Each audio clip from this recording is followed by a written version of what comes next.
But it seems that Gale's mind is elsewhere. The crown. It's somewhere in the Giontha. If I salvage the stones, I can reforge it.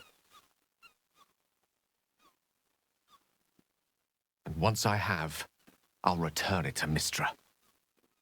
She'll cure me of my affliction. And I'll finally be free.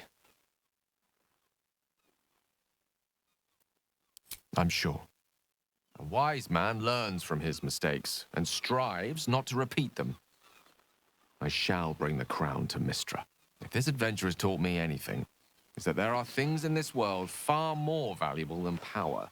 Besides, growing quite fond of this merry band of ours, but I'd quite like to see what happens to it.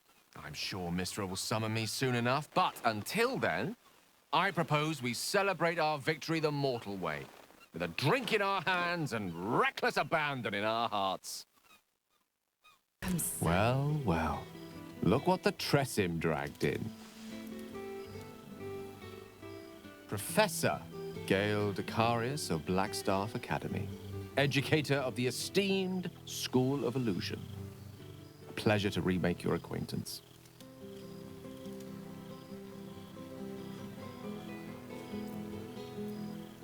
She did not. I'm delighted to report. I surrendered the crown of Karsus to her, as I told you I would. And in return, she cured me of the orb at last. Even now, I struggle to put the feelings into words. It was like exhaling for the first time after holding my breath for so very long. Of course, I haven't clarified with my students that the orb is no longer a threat. The legend of my explosive capabilities is an excellent means of controlling a classroom. Too good, if anything. I spend most of my time trying to convince them how much fun the study of magic can be. But it'd be easier to crack a smile on an intellect devourer than some of my pupils.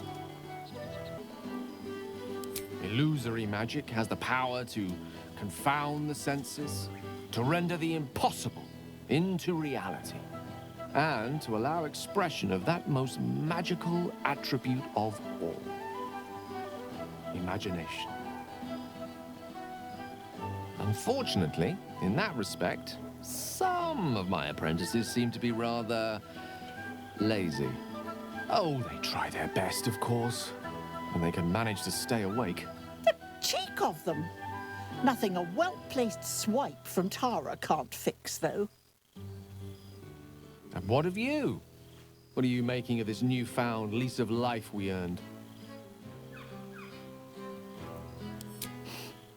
From you, I'd expect nothing less. I've told my students plenty of tales about our escapades. You're something of a hero to them, you know?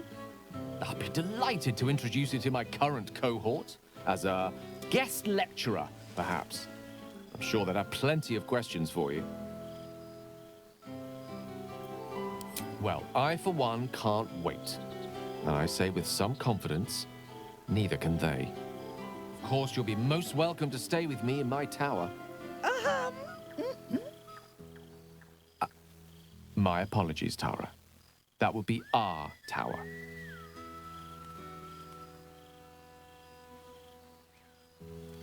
It will give us plenty of time to catch up on your adventures.